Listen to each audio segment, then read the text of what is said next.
All right. Hopefully everybody can hear us and can use the chat this time. If you want to try putting something in the chat and make sure that that's working, that would be great. Hello, yay, yay, yay, yay. By the time we get to the end of day tomorrow, we will have this 100% figured out. And this, I mean, we all use Zoom all the time, but it's like every time you log on, something is slightly different. And that's what's going on this morning. But welcome everybody. I think you all know me. So I'm Lucy Harrison, Executive Director of Galileo, and it is 10:01. So I'm going to jump right into our Galileo update, and I'm going to share my screen, and we'll get started. All right. So can I get confirmation that everybody can see the screen okay?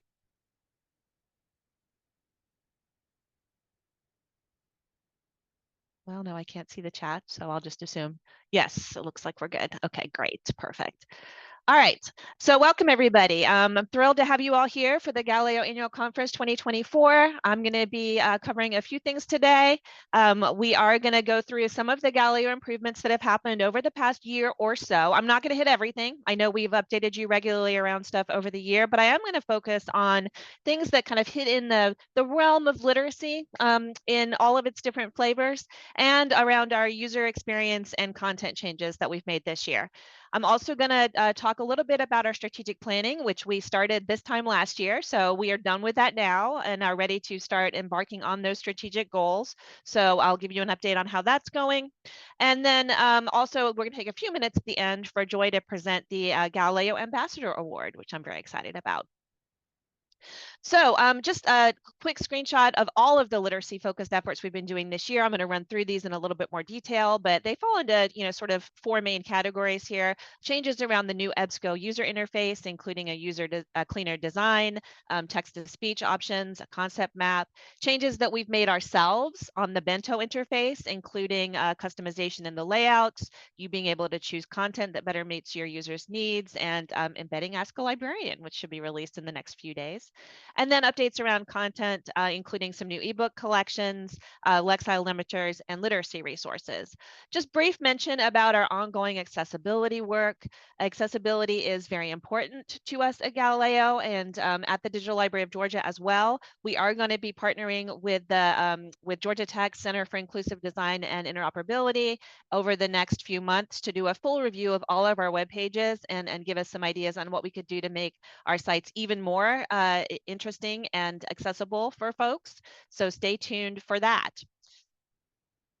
So I've kind of loosely organized these around each of our 5 goals, which have been our goals in our strategic planning for several years now.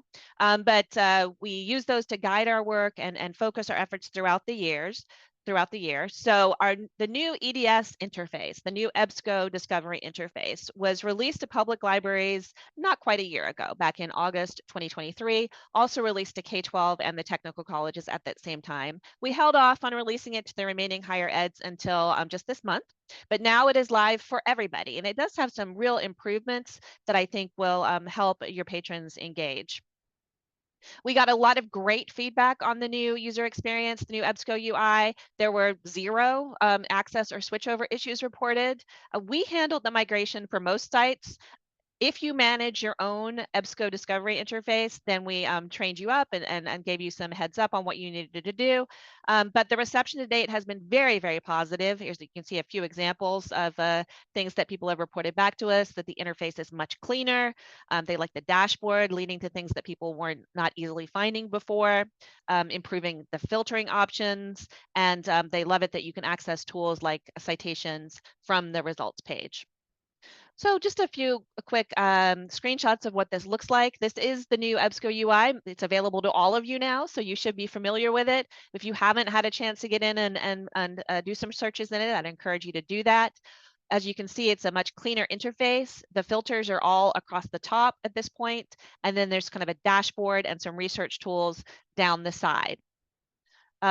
One super exciting thing that has been added now is the ability to filter by Lexile range. So again, focusing on the things that are helping with literacy.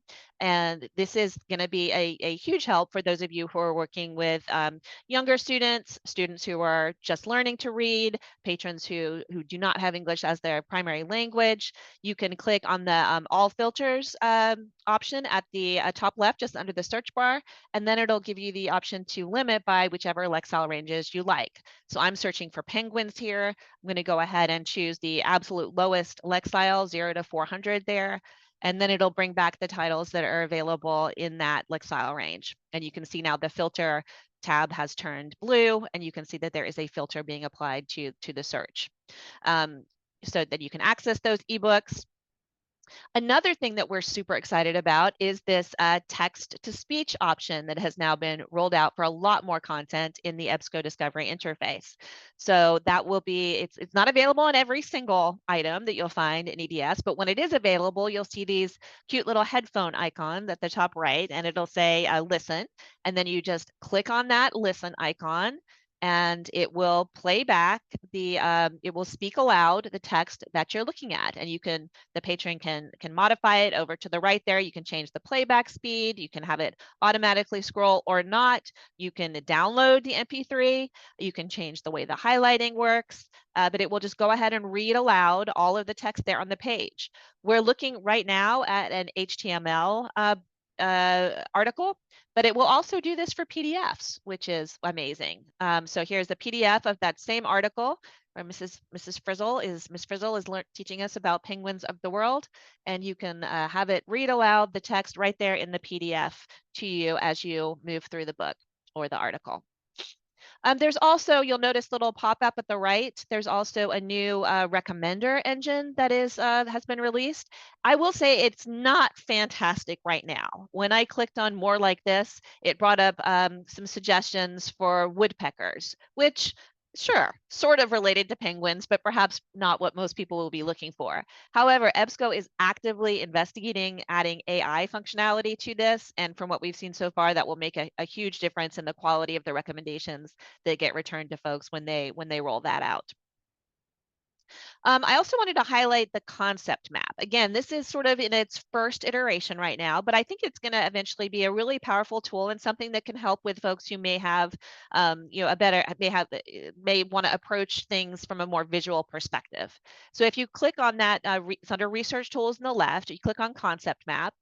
And here again, looking for penguins. So it's going to default to the grid view, but the really interesting part for me is this visual view. So this will, it's got penguin as the core concept here, and then all of the different kinds of penguins, or even areas where the penguins live, will be identified there as related topics. You can add those concepts over to your search and build a search on the right, and then view all of the results that have all of these concepts in common. So just a recap of what came with the new EBSCO user interface, again, available to all of you now. We just finished rolling it out to the higher ed institutions, the non-TCSG higher ed institutions just very recently. Very clean user interface. Lexile limiters are there now, and more will be coming in the fall. They will be adding more Lexile options to the ebooks, for example. Easier ways to access full text. They have project folders now. You can save your searches and your results, the text to speech, which I just adore, the concept map, and then the more like this recommendations, which will be improved with the addition of AI very soon. So that's what EBSCO has been doing. EBSCO is our major vendor, and are the folks that we rely on for our discovery index. I should mention there's a couple of issues that are still remaining here that we know are of interest to higher ed libraries, especially. One is being able to save in bulk, save your results, and then export directly from the results list. That will be coming probably this month, no later than July. It will be limited to being able to share 50 to start with, but then they're planning to up that to 250. And then also the custom folders functionality, which will be added to the new user interface sometime next year. Most folks don't use this functionality. You need to have an My EBSCO host account, and only about 2% of those accounts have custom folders. And folks who have prior custom folders can still access them. They'll just need to go into a specific database like Academic Search Complete and not the discovery interface in order to see those folders. So we've also been working on a number of improvements and changes ourselves in the bento interface, which is the one that we design and we can control. So I'm going to run through a few of those that we released this year, including some improvements to the standalone bento options.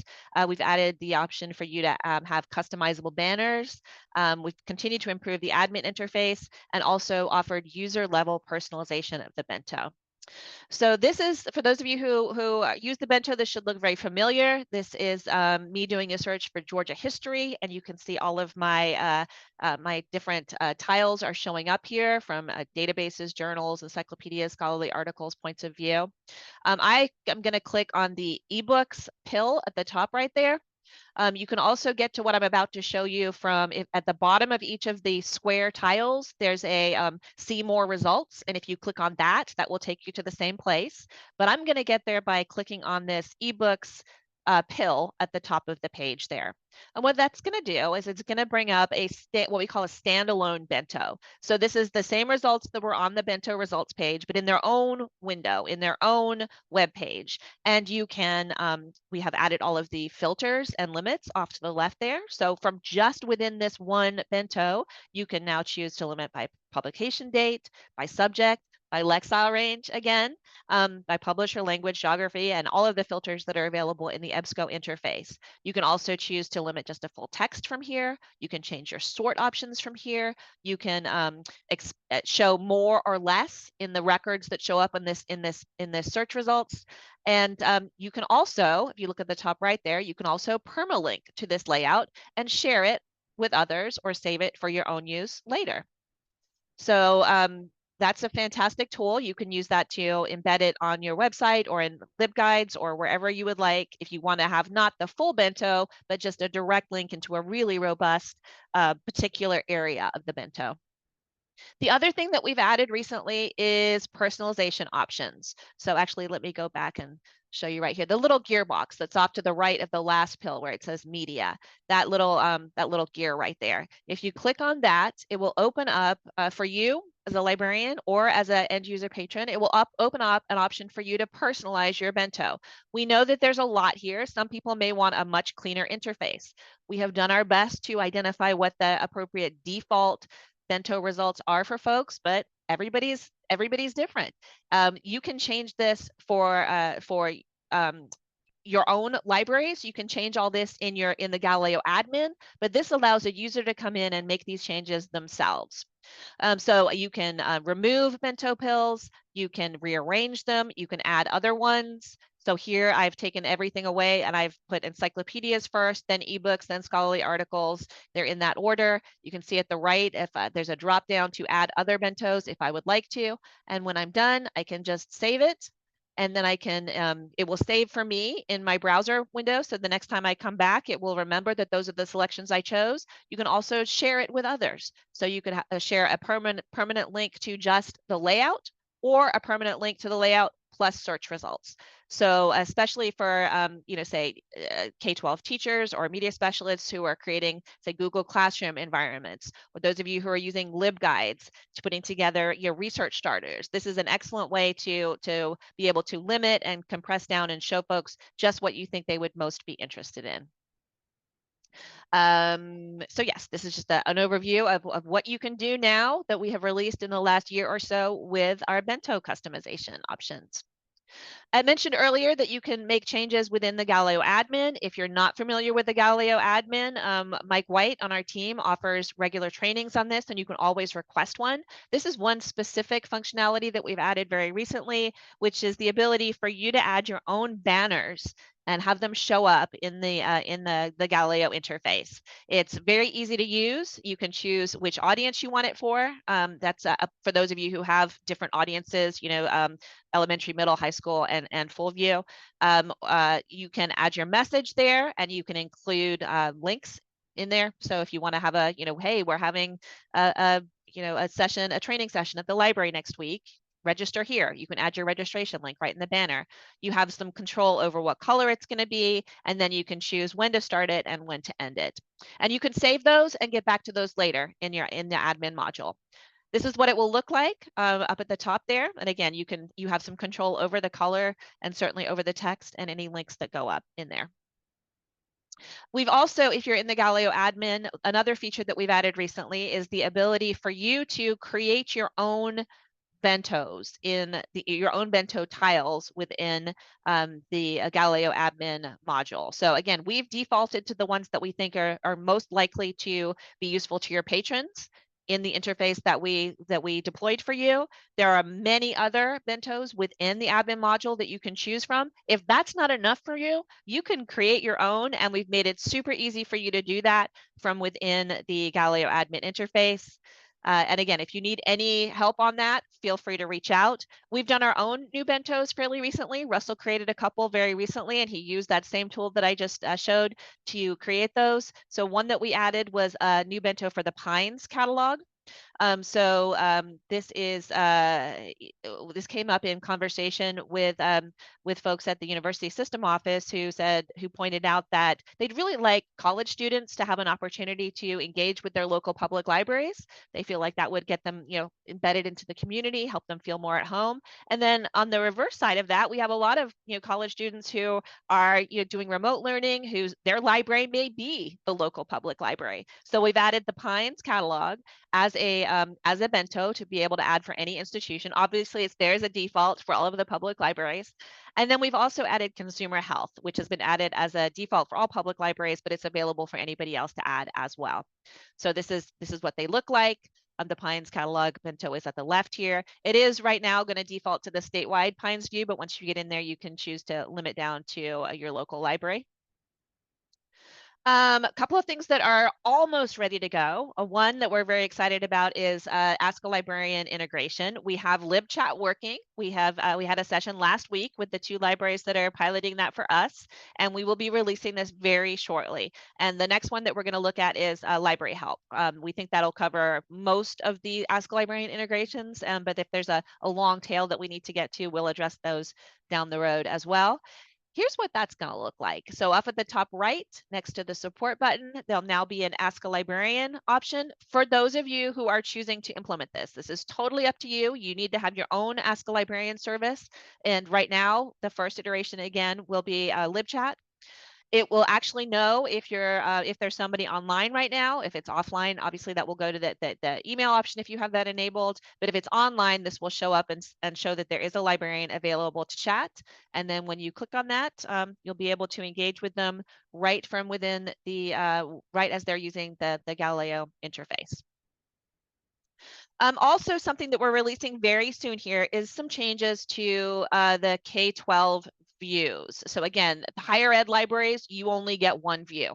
For the public libraries and the K-12 libraries, you get multiple views. You have one for elementary school, for middle school, for high school. And right now, it's very easy for folks to switch back and forth between those views. So you could have somebody who comes in as an elementary school from a direct elementary school link and then chooses to go up to the high school level, for example. And of course, they may see things that are perhaps inappropriate for them or appropriate for their age level. So what we're wanting to do is to limit access so that once an initial view is selected, users can choose to go down a level, but they can't choose to go up a level. The reason that we kept the option to go down a level, we have middle schoolers that might still need to be able to access some elementary school resources because that's the level that they're still reading at, or because that's what they are familiar with and most comfortable with. Similarly, we may have high school students who really liked some of those middle school or even elementary school resources and want to be able to get back to those resources. So you can go down, you just can't go back up. I say can't. You can if you log out and you come back in again and choose a different library, but right now there's no way to absolutely prevent them from choosing to go into a more advanced view. But we're putting a little bit more roadblocks in just to make it a little bit more difficult. The equivalent of putting your romance collection on a separate floor than your picture books, perhaps. So that's what this is going to look like. This is an example from Tift County. This person has come in as a middle school student. So now the options that they see are elementary school and middle school only. They do not see the options for the high school view or the educator view. So that's what we've been doing on the bento front. We've also been working on authentication behind the scenes. All of the public libraries, including the non-Pines public libraries, are now live on Open Athens, and all of our higher eds, including the privates, are also live or will be very, very soon. If they're not live, they are in the very final stages of moving towards that. We are still looking at Open Athens options for K-12. We had hoped to be able to work with the Department of Education and have a single place where we could validate that students were who they said they were and what school they were at. Doesn't look like that's going to work out, so we're still evaluating options for K-12 authentication. Right now, they're still relying on the password option, and we won't be taking that away until we have as good or better solution put in place. But a few recent improvements that we've made to authentication, or that the folks we work with have made in reference to authentication. There used to be an issue with between IP authentication and people trying to log on with their Open Athens credentials if they were not in the same place. So for example, if a Georgia State student who was at the Fulton County branch library and was trying to log into Georgia State resources was getting an error for a while. That's been fixed. So now you can go anywhere and log on as the person that you would prefer to log on as. And then, when you're done being Georgia State at the Fulton County branch library, you can log out and it should let you back in as the Fulton County patron as well. There's also, so that was on the Open Athens side. That was a change that Open Athens needed to make for us.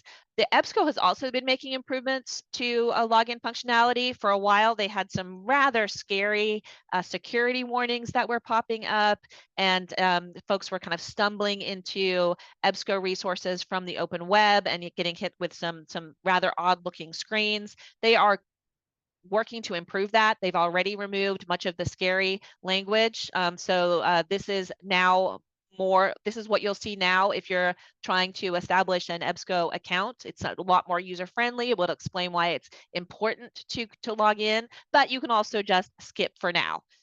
Previously, it gave some very lengthy text and then said, your options were like, yes, continue, or delete my account.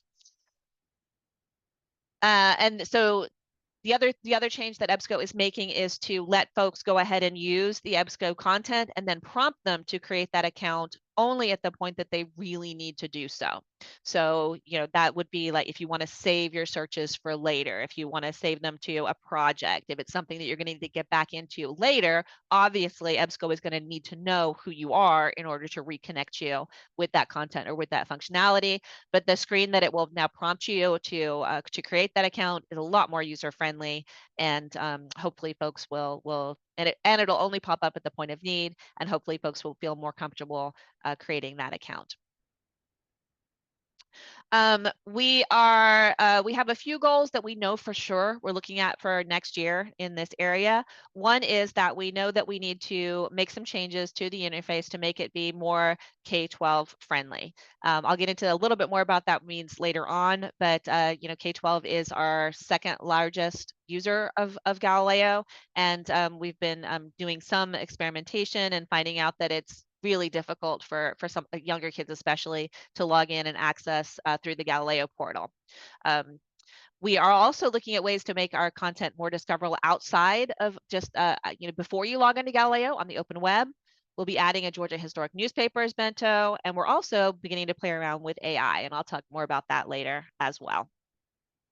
As a reminder, this was a lot. I know I threw a lot at you. We do have training on all of this. If you go to the About Galileo site, about.galileo.usg.edu, and then click on the tools and training link, you can see that there are recording trainings. Here's an example of the training on EBSCO, which we've got a recording available, and there are also upcoming sessions that you can register for. Open Athens admin training, and you can always use the links there to request a specific training if you feel like you need something more than what we're already planning to offer. So moving up from the user experience and the authentication and the discovery goal that we've got, our next goal that I'm going to talk about is around e-resources and content. We have been looking at ways to support literacy efforts here as well. So we have all of the new ways to access and use content that I just talked about. We're also going to be providing some new data literacy and research tool sets. This is specifically for the USG. Right now, we got some one-time funding specifically to add some data literacy and research tools for the USG, but we do have some other tools like Learning Express and PrepStep that are available for everyone. So the new tools that we're adding for the university system folks include SAGE Research Methods Foundations. So this includes books, cases, data sets, so the actual data that you can use to do that research, and also tutorials and how to use those data sets. So we're excited to be able to add that for the university system libraries. We're also adding one specifically around business for USG. And again, they have cases, videos, the data sets, and the how-to guides on how to actually do do research, become literate in the data that you would use to embark on a career in business and or entrepreneurship or whatever the case may be. So those two are only available to the USG, and they'll be stood up here in time for the fall semester. We just got the funding a month or so ago. One tool that's already available to everybody that I'd like to highlight is Learning Express, which is in high schools called PrepStep. So it's Learning Express and PrepStep. They are slightly different flavors of the same product, but go ahead and check your database list and see which one is available to you. There's a number of things here. Career preparation, of course, is important. Job and Career Accelerator, but I wanted to focus to point out a couple of things here. The High School Equivalency Center. So if you have older folks who are coming in, who are wanting to get their GED, there's a lot of tools there in that High School Equivalency Center. On the next row down, grades 4 to 8 educator resources, and this is where we start getting to that early grades literacy, skill building, practice, ways to help young learners, all the way through adult core skills and computer skills. So if you haven't taken a look at Learning Express or PrepStep recently, again, go to your database list and have a look and check that out. Another goal that we have around e-resources and content, in addition to improving literacy tools, is expanding open access. So open is by its nature free, but we are doing a number of things that where we're taking some of our funding and using it to support open access. Of course, we have our Affordable Learning Georgia program, our open textbooks and low-cost textbooks program. I'm not going to say a lot about that. I could do an entire hour just on that program, but I will just congratulate Affordable Learning Georgia. We have saved, over the last 10 years, we have saved university system students in Georgia over $173 million in textbook cost avoidance. Those of you who are not in the USG, you can still find benefit here. All of the OER that we use in Affordable Learning Georgia are available also for you to use. Any grants that we fund, whatever comes out the other end of that grant, is available and published on our website. And when you think about how this might affect literacy, you can take, for example, one of our textbooks and translate it. You could use some of the AI tools to translate that into a different language, or focus just in on a particular area of it, or rewrite it at a much lower Lexile level. All of those are available for you to do because these resources are open. We also have a couple of other things that we are funding and working on that we're hoping to increase open access. One is an agreement with the American Chemical Society. We put in place a transformative open access agreement that is helping to fund the move of content from proprietary to open. And we also seen usage just increase across the board since we put in place that transformative agreement. We are working on other ones as well. Another example is the University of Michigan Press. So we got some funding to purchase the 2023 and 2024 collections for all the higher ed members, not just the USG. But not only did we getting access to their front list for those 2 years, we're also helping fund most of that front list to become open access so that everybody will be able to read it and use that content. And then just as a little sweetener, as long as we are funding those collections, we will also have access to their entire back file, which is about 2,200 titles for the higher ed members. Digital Library of Georgia continues to make great strides. We were sad to learn that Sheila McAllister is going to be retiring, and they're going to be looking for a new director of the Digital Library of Georgia. But in the meantime, that fantastic team over there continues working to expand the relationships with Born Digital participants. So everything in the DLG is, of course, free and available to everybody. And it also expanding new online newspaper content. They now have just over 3 million pages of newspaper content, and they just actually agreed to a partnership with MyHeritage to microfilm and then digitize a lot more public domain content. And then, so I already mentioned the university press content for University of Michigan, how we are getting the frontline and backfile for higher eds and creating open access for everyone. We got some one-time funding to purchase some additional university press content, and we will be making the De Gruyter Press collections a permanent purchase for all higher eds. We also regularly review our portfolios to ensure that what we're doing is meeting our needs. If you have any ideas for things that you'd like to see us getting differently, especially things that would, help impact literacy or open up open access to more people, feel free to reach out to John Stevens at Galileo, and he will take those back to one of our various portfolio review committees. We are continuing to look at usage and make sure that what we're getting is the appropriate content. We're also looking closely at artificial intelligence across the board, but we know that it's a hot topic for libraries, and we know that vendors are sometimes kind of sneaking in some restrictive AI licensing languages in their contract renewals. So have a look at your contracts when you get them for the vendors. If you see any licensing language and need any assistance in helping to push back on those AI restrictions, feel free to reach out to us and we will help you do that. Just a quick reminder, one tool that we had introduced a couple of years ago that we were, had high hopes for and were thinking would help with data literacy and research skills is PowerNotes. It has not gotten the uptake that we were hoping for, so we are going to be removing that as a paid subscription at the end of this fiscal year. There will still be a free version available, which has all the same functionality, except that users are limited to just one project. And John is also managing subscriptions for cost share access for individual institutions. So you can reach out to him there too. So covered all of the improvements that we've done over the last year or so. I'm going to pivot now quickly to what's coming next. So as I mentioned, we revisited our strategic planning, re-kicked off our strategic planning this time last year at the Galileo annual conference, which is in person in Macon. Our vision and our vivid description have not changed. Even the 5-level strategic goals have not changed at a high level. We have reconfirmed that those are what we should be doing and what we should be working on. A few things have changed though. So I want to walk you quickly through the process that we used. Again, we started at the Galileo annual conference. A lot of you were there and provided some feedback there. In September, we also did a staff planning retreat, and we invited representatives from all of our different stakeholder groups to come to Athens for an all-day event there. And then we also gathered some feedback at our presentation at the Georgia Libraries Conference in October.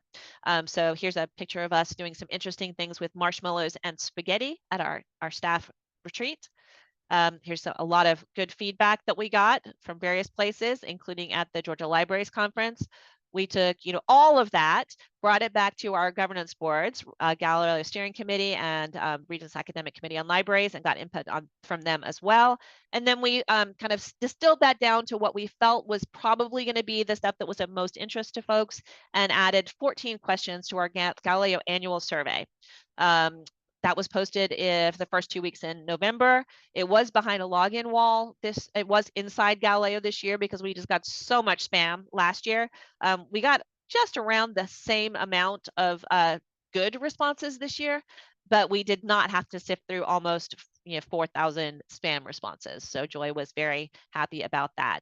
A good representation from our different stakeholder groups. You can see the USG got about 35%, technical colleges 11%, K-12 between private and public just about 30%, and then private colleges at 7% and public libraries at 16%.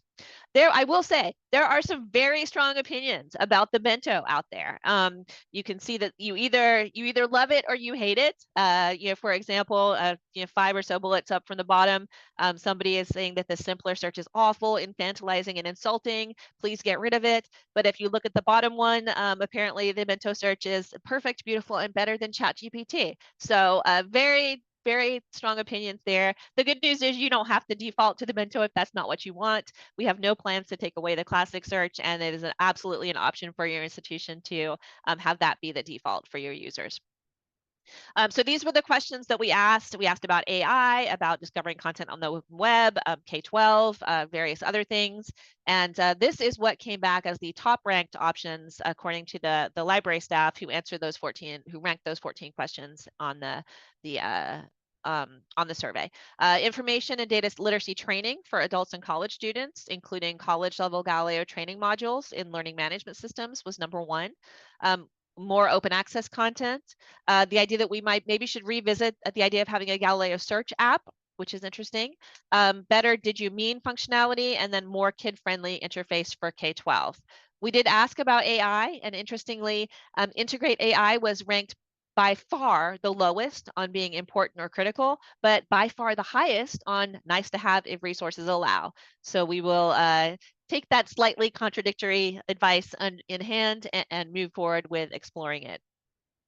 So these are the themes that we're seeing coming out now that we're done with our strategic planning. These were the themes that we decided to focus on: continuing to enhance the bento, more content, especially open access, simplifying that K-12 interface, figuring out what we're going to do with AI, looking for opportunities that are coming to us from open source.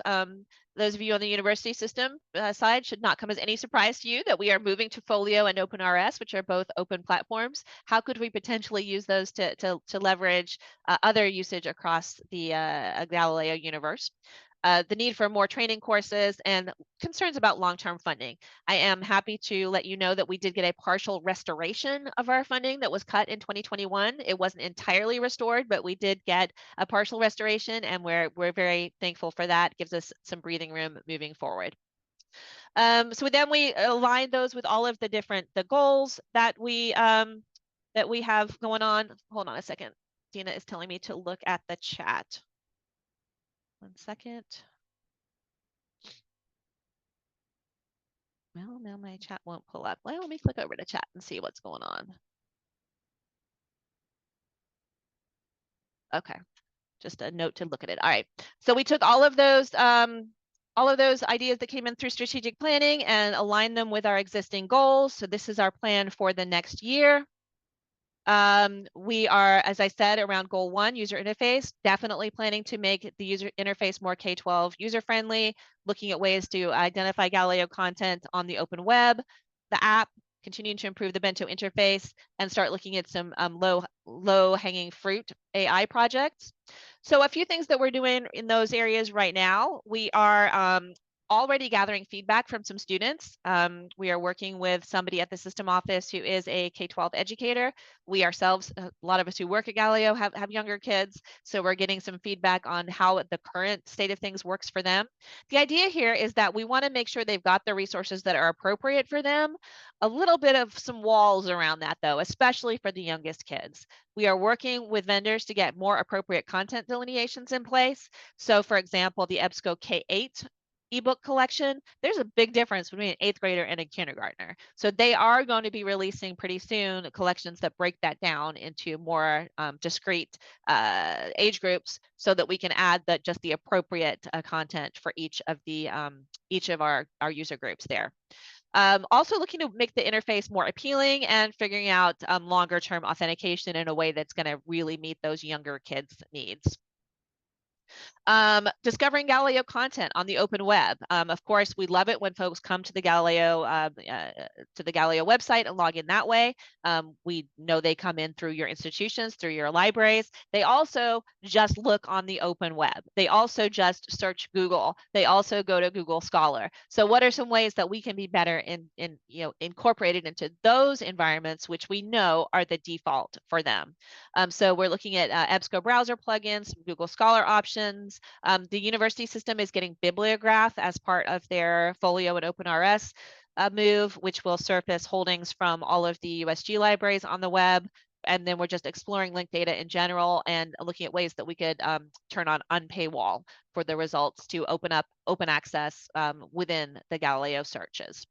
So this is just an example of what the EBSCO plugin looks like. It's actually available now. We haven't been recommending it yet because we haven't had a chance to get in and really test it yet, but you're welcome to go find it yourself and play with it if you would like.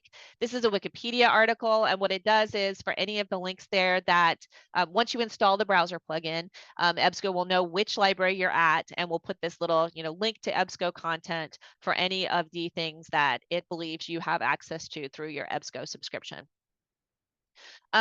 We know we're continuing to work on improved authentication as well. We are working with Open Athens to continue to streamline that. And I already mentioned a number of the things that EBSCO is working on. They're also working on more. If you go out to the, if you Google EBSCO roadmap, it will come up with a, in fact, I might have a picture of it later on, so let me hold on that. But you can see everything that they're working on. And we know we still need to figure out K-12. So one thing that we're working on with Open Athens is our long-term goal has been that we want everybody to be able to see all of their Galileo affiliations in one place. Right now, if you're logging into the Galileo search portal, it will remember the last places that you went to. So that's kind of one little small step in that direction. But Open Athens is interested in this as well. They want to be able to have a student see if they've got access to a public library account, a K-12 account, a university account. Let's have all of those be surfaced at the same time so that the student can, the patron can remember that all of those things are available to them. We have seen a prototype. It is kind of taking a while to roll out, but we're continuing to work with Open Athens to get that multi-affiliation piece in place. And this is the EBSCO screen that I was just mentioning. If you go to the EBSCO roadmap, they have all of their development categories out to the left there. You can see everything, or you can see just what they're working on in a particular area. So I just clicked on authentication, and they are planning to release some more login page enhancements in June, as well as a new design for the My EBSCO personal account login. The other thing that they are going to be adding is new Wayfinder functionality, so that it's unlikely, but if somebody stumbles onto a link to an EBSCO resource out on the open web without EBSCO knowing who they are or where they're coming from, they're outside of a known IP range, they are not already logged in, EBSCO does have a way for them to find their institution and log in. And they've made some real improvements to that that we'll be rolling out here shortly. Also AI, we're working on that too. So some things that we're thinking of is using Did You Mean to improve suggestions for journal titles and searches.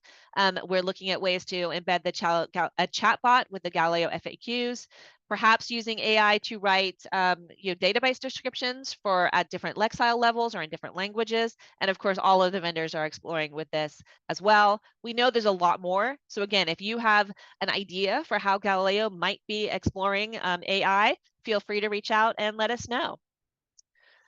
In e-resources, we're continuing to provide access to university press content over the next several years, improving options for lifelong learners, again, more open access content. And we're always looking at ways to reduce annual subscription costs, or at least reduce the rate of increase of those costs. As I mentioned already, we're also starting to explore some research data sets and tools for the USG library specifically. When it comes to awareness and marketing, we're trying to reach out more to K-12. Increasing our data-driven marketing and communications, thinking about how can we reach elder Georgians better, and Joy will be updating the marketing toolkit this year as well. Again, training was #1 ranked on the survey, so we know we want to create some information and data literacy training for adults and college students. And we're also thinking of ways that we might use AI to help with training as well, whether that is creating training supplementary materials or graphics for training or what anything else we might be interested in. And then the final one is partner tools and services. So this is a kind of things that we do for you specifically and that the patrons might never see. So we are continuing to boost our statewide partnerships with other library groups. GPLS is an obvious one there. We, as is the archives, we all report up into the University System of Georgia, so it's easy to collaborate with those folks. We always want to be improving that Galileo admin. And again, if you haven't played around with the Galileo admin tool yet, please take a look at it. Reach out to Mike White and we can get some training going on that. Also, redesign stats tool, which is an entire project in and of itself and will be a lot of work, but it's time. We need to get that on a new platform and really do some work to improve that. I haven't even mentioned today, there's a whole nother project going on, especially for those on the university system side. You may be wondering why I haven't mentioned it yet. The university system is moving to a new library management platform, so Folio and OpenRS, and we will be going live in summer 2025. Not going to focus on that here today, but there's a whole suite of tools that are associated with that. The first two there, Folio and OpenRS, are open, so we'll be considering ways that we could potentially leverage those tools to other stakeholder groups as we, not just the university system, as we move forward. The bottom two, Bibliograph and Panorama, are proprietary, but we think are going to be very useful. And this is just a super high level timeline of where we're at there. We are currently, we kicked off our implementation in May at our GIL user group conference, and we are moving into the implementation phase and renewing the contract as we speak. All right, so that was it from me. Let me stop sharing and how do I stop sharing? Let me stop. No. There we go, stop share. Okay, and I'll see what's in the chat. I heard a lot of stuff going off, so let me get over there. Hey, Lucy, this is Joy. If you could answer the question in the Q&A about EBSCO. On the previous EBSCO interface, the advanced search could be done by discipline. We have, do you know if that feature will continue with the new EDS? I know we have brought that up with EBSCO as something that we feel is going to be missed. I don't know if Russell's on. He may remember. I think their answer was that they were going to look at it and potentially add it to a future release. But I don't know if Russell's on or not. I don't see him. Yeah, so we can get you a more detailed answer about that. But we did ask him about it, and we know it's not there yet.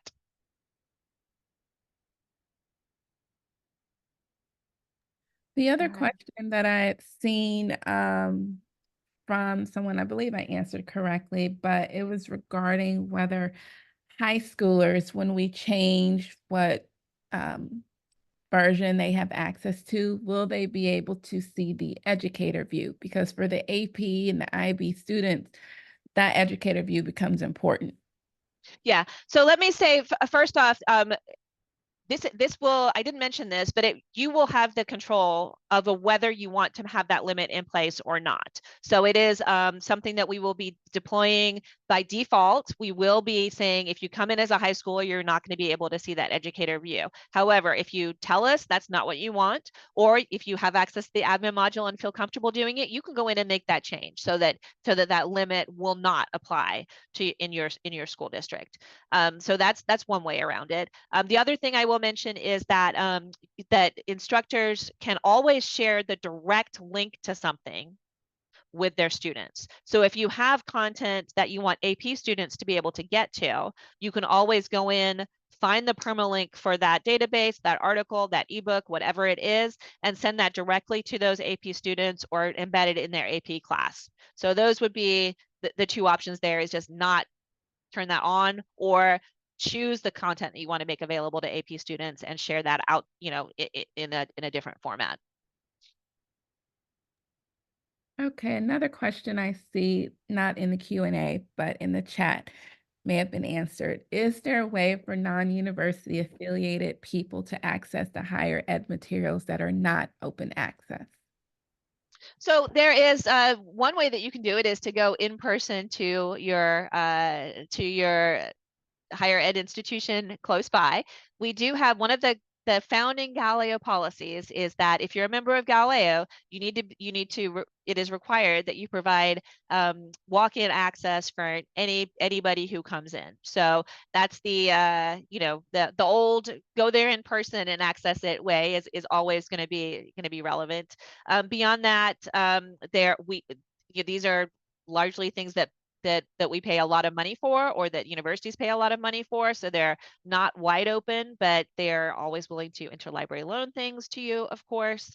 If there's something that is especially interesting to your library that you would like to get access to for your patrons permanently, oftentimes these vendors will will allow us to add on additional subscriptions for not that much more money. Okay, and I do not see any other, Alita says, thank you. I do not see any other specific questions that were missed, either in the Q&A or the chat. A lot of conversation, which I love. We love, this is great. So I guess, Lucy, we can go ahead into the final portion tacked on to the end of this last but not least part of the presentation. So just share again for me. Oh, okay. Let's see. It kicked me out. I'm not sure. I didn't hit anything, I promise. I think you want me to go back and share my slides again. Is that correct? Yes, yes. And if All you right, can there we advance go. them for me. Yes, there we go. Sorry, it got me back in quickly at least. All right. And then, yes, so we want to take a few minutes now at the end of this presentation to go ahead and congratulate Dana Casper, who is this year's 2024 Galileo Ambassador Award honoree. She is the graduate studies librarian at Middle Georgia State University. And I know she's in the chat, so please give her your congratulations. Next slide, please. Dana currently serves as an Affordable Learning Georgia Library Champion and has participated in the Chancellor's Learning Scholars Faculty Learning Community.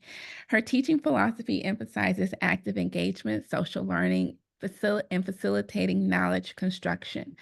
By fostering a love of learning and information literacy, she hopes to prepare students for success in both their academic and professional lives.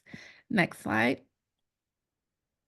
And I won't read all the nominators' comments that they had for her, but I will point out that perhaps most importantly, she empowers students to continue to build on their knowledge and skills, no matter their standing point, in the spirit of robust and rewarding lifelong learning. And students have considered her to be a lifesaver and a rock star. I need to see that. I need to see how Rockstar is inside of Middle Georgia, but that sounds like a great nickname. Next slide. And so finally, we just want to congratulate her again. She had several nominations for this honor, and we're especially grateful for the work she's doing to advocate for Galileo and lifelong learning. She will be receiving an award in the mail, Dana, so thank you very much. Congratulations, Dana, in Middle Georgia. All right. Well, it is 10:52, so probably time to go ahead and wrap this up.